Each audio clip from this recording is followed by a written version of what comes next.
नमस्कार मेरे प्यारे दोस्तों, मेरे चैनल स्कैरी कॉर्नर में आपका स्वागत करता हूं। मेरे प्यारे दोस्तों, जितने भी प्यारे लोग मेरी कहानियां सुनते हैं उनको मैं तहे दिल से शुक्रिया अदा करता हूं और मैं आप सभी से गुजारिश करता हूं कि आप अपना कोई प्यारा सा कमेंट जरूर करें और कहानी पर अपनी प्रतिक्रिया जरूर दें।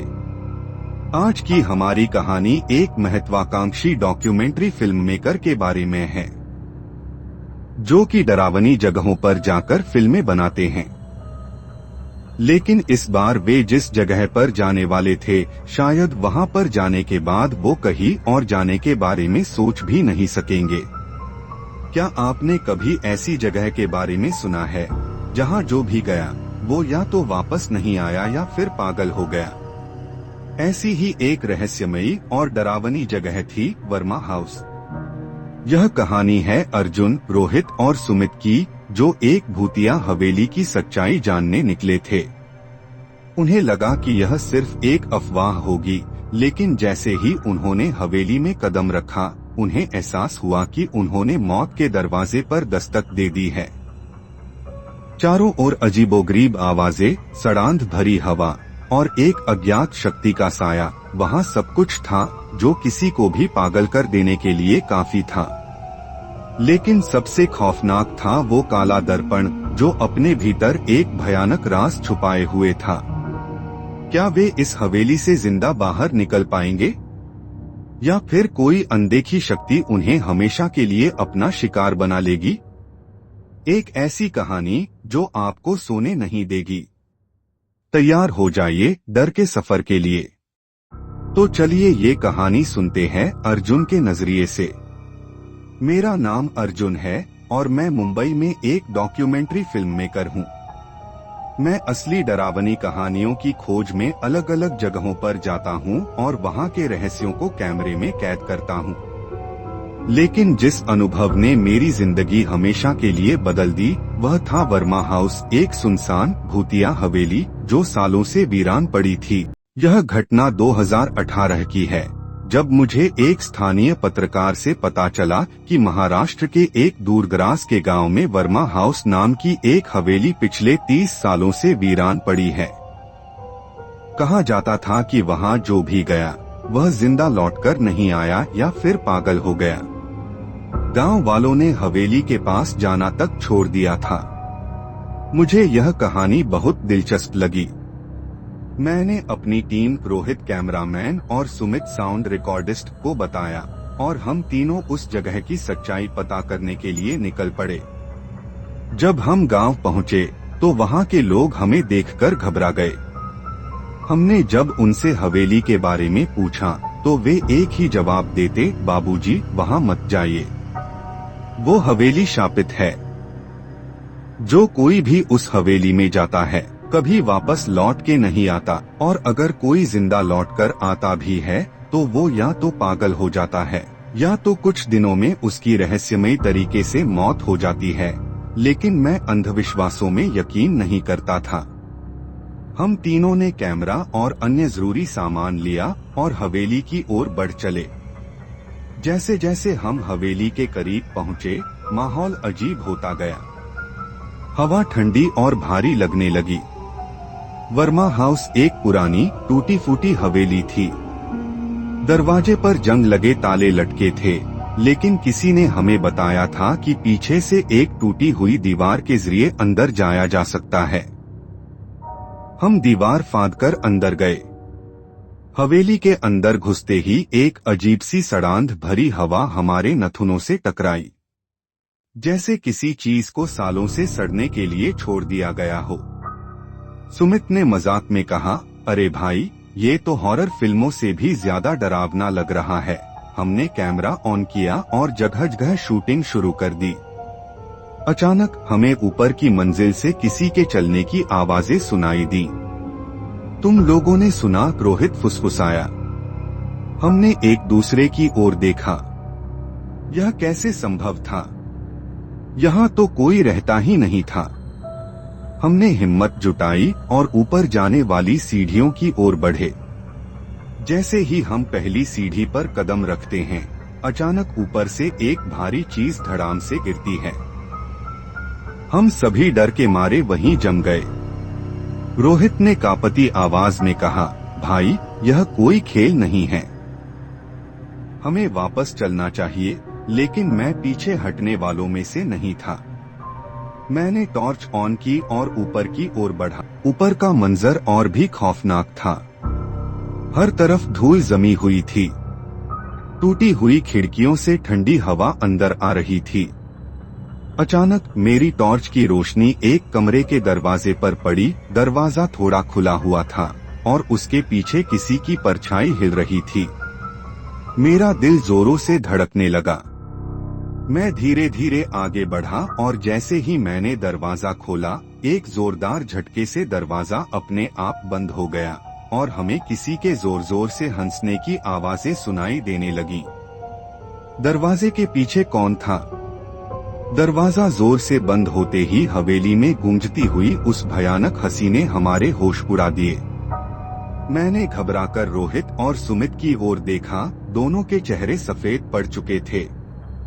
भाई हमें तुरंत यहाँ से निकल जाना चाहिए, रोहित कांपती आवाज में बोला।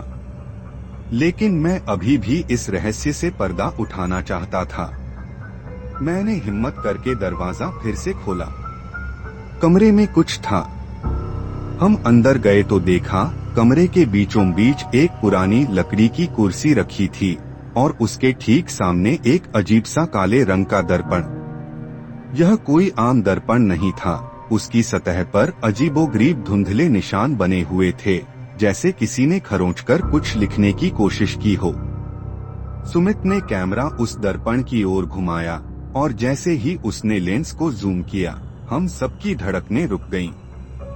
दर्पण में हमारी परछाइयों के साथ एक चौथी परछाई भी दिख रही थी, एक काली आकृति जो हमारे ठीक पीछे खड़ी थी। भाई पीछे देख, सुमित ने लगभग चीखते हुए कहा। हमने झटके से पीछे देखा, लेकिन वहाँ कोई नहीं था। पर जैसे ही मैंने फिर से दर्पण की ओर देखा, मेरी आंखें फटी रह गईं। वो काली आकृति अब दर्पण के अंदर से हमें घूर रही थी। अचानक कमरे का तापमान बहुत गिर गया। हमारी सांसें जमने लगीं। रोहित ने अपने हाथ से कुर्सी को धक्का दिया और तभी कमरा जोर जोर से हिलने लगा, जैसे भूकंप आ गया हो। हम तीनों घबराकर कमरे से बाहर भागे। हवेली की लकड़ी की छत से जाले और धूल झरने लगे। हर तरफ से फुसफुसाहटें और अजीब-अजीब आवाजें आने लगी। लेकिन सबसे डरावनी बात तब हुई जब हमने हवेली से बाहर जाने का रास्ता तलाशना शुरू किया। सीढ़ियों तक पहुंचते ही हमने देखा वो दरवाजा जिससे हम अंदर आए थे अब वहां था ही नहीं। कैद हो गए। यह क्या हो रहा है? दरवाजा कहाँ गया? रोहित लगभग रोने लगा। सुमित ने दीवारों को टटोलकर कोई और रास्ता तलाशने की कोशिश की, लेकिन हर तरफ अंधेरा और धूल थी। हम जैसे किसी भूतिया जाल में फंस गए थे। और फिर एक पुरानी महिला की कराहने की आवाज हवेली में गूंज उठी, मुझे बाहर निकालो। हमने पलटकर देखा और हमारी रूह कांप गई। सीढ़ियों के ऊपर हल्की हल्की रोशनी में एक घसीटती हुई आकृति हमारी ओर बढ़ रही थी। उसकी आंखें सफेद, गहरी और बिना पुतलियों की थीं। उसका मुंह फटा हुआ था और उसकी हड्डियां टेढ़ी मेढ़ी थीं। हम चीखते हुए भागने लगे, लेकिन हवेली के दरवाजे हमेशा के लिए बंद हो चुके थे। हम हवेली के अंधेरे गलियारों में फंस चुके थे। हमारे पीछे वह डरावनी आकृति थी जो धीरे धीरे हमारी ओर बढ़ रही थी। उसकी हड्डियां चरमराने की आवाज कर रही थीं और उसके मुंह से अजीब सी घुटी हुई चीखें निकल रही थीं। हमें कुछ करना होगा, वरना हम नहीं बचेंगे, मैंने घबराकर कहा। भागते भागते हम एक विशाल हॉल में पहुंचे। वहां दीवारों पर कई तस्वीरें टंगी थीं। सभी तस्वीरों में एक ही आदमी था, लेकिन हर तस्वीर में वह और भी भयानक और सड़ीगली हालत में दिख रहा था।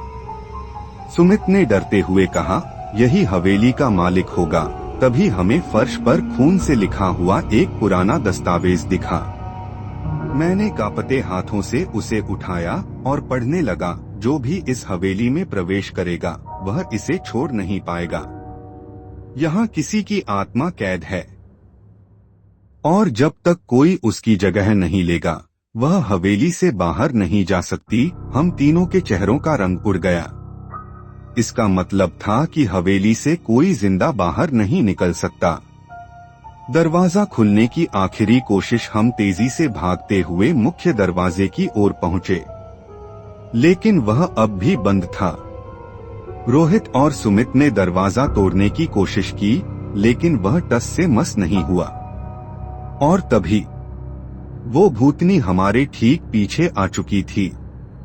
तुम में से कोई एक मेरी जगह लेगा, उसने फुसफुसाते हुए कहा।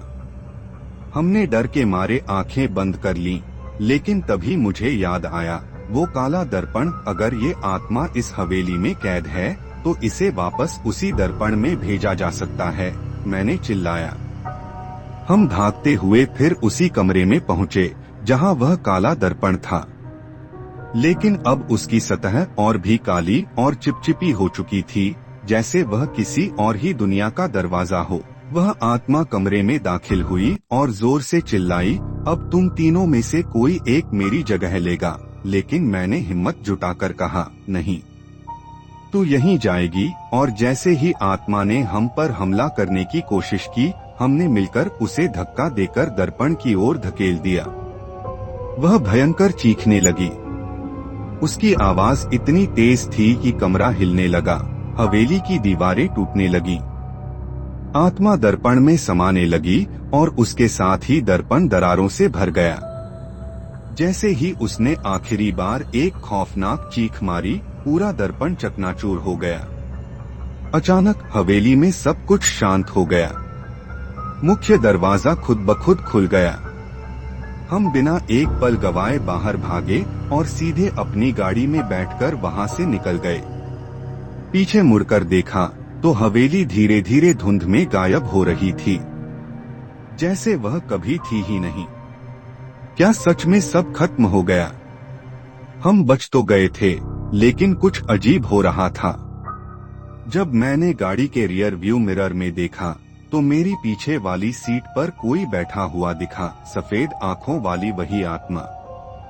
गाड़ी में एक ठंडी फुसफुसाहट गूंजी, अब मैं तुम्हारे साथ हूँ। इस कहानी का अंत यह सवाल छोड़ जाता है, क्या भूतों से भागना सच में संभव है, या फिर कुछ डरावनी कहानियां कभी खत्म नहीं होती, वे बस किसी नए शिकार का इंतजार करती हैं?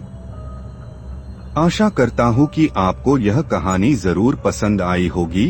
कृपया आप अपना एक प्यारा सा कमेंट कर दे और आपको इस कहानी के कौन से भाग में सबसे ज्यादा डर लगा ये भी बताएं।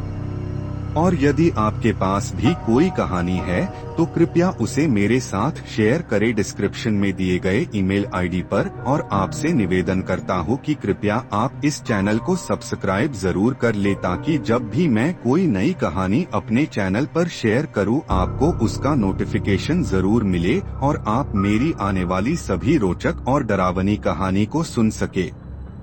मिलते हैं अगली कहानी पर। God bless you.